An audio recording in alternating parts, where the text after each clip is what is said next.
A periodic journal is similar to a voucher template in that it can be used to repeat a transaction multiple times.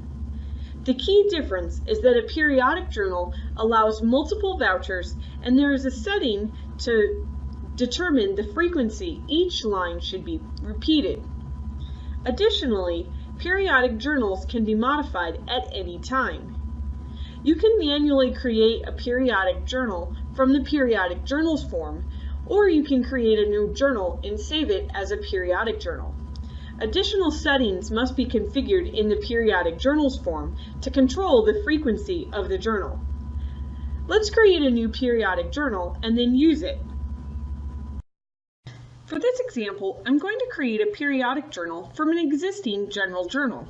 So I'll open the general journal form found in the General Ledger module underneath the Journals area. I'll change my view to look at posted journals and go to the end of the list. Here I've got journal number 494.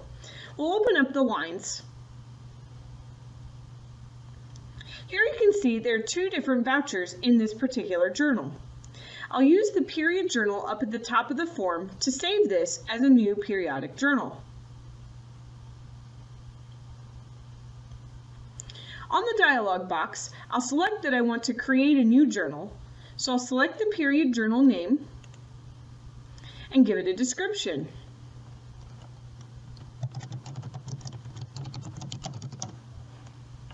I'll click OK and then close the window. Let's go take a look at the template that we just created. This is found underneath General Ledger, Periodic, Journals, and then Periodic Journals. Here we can set the frequency that the journal will be posted. I'll go ahead and click the journal that we just created and then click Lines.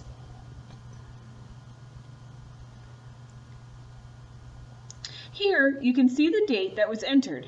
If I wanted the new transactions to start on a different date, I can enter that date into the lines here. I can also update any information such as the voucher number, accounts, amounts, or offset accounts. Over on the right-hand side, I want to set the frequency. For this particular example, I want the journal to be posted every 1 month.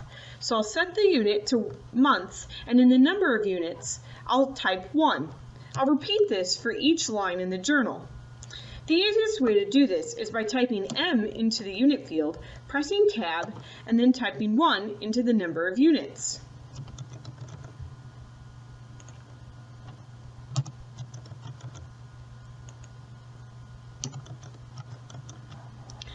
Now that I've configured the frequency at which I want this periodic journal to be executed, I can go ahead and create new journals that will use this periodic journal.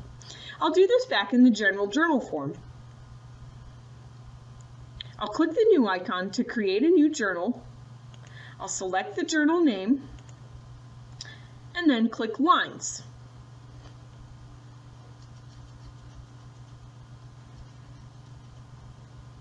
Instead of adding the lines to the journal manually, I'll click the Period Journal button and select Retrieve Journal. This will open a dialog where I can select the options. Let's say I want to pull all of the entries through 10/31. In the event that the journal template in the periodic journal has an empty date in the date field, you can specify what date it should be filled in with in this empty date parameter. Next, you'll need to select which journal number you want to copy. So I'll use the drop-down box to select the template that we just created. In the Copy or Move journal, I'll select the Copy option to ensure that I can keep using this template over and over. If you select the Move option, the periodic journal will be moved from the periodic journal form and it will not be available to be copied again later on. I'll click OK, and then the details will be copied into the journal.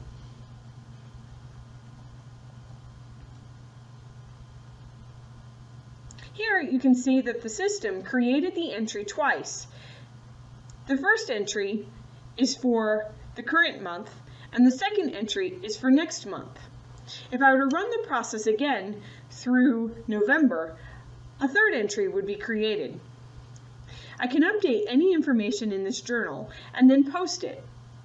Let's go take a look at the periodic journal template, and I'll show you how the information was updated in the periodic journal. We'll go back to periodic journals underneath the periodic folder, select our journal, and then click lines. Here, if you scroll over to the right, you can see the last date that the job was executed. You'll also notice that the date column was updated with what the next date should be for this particular periodic journal.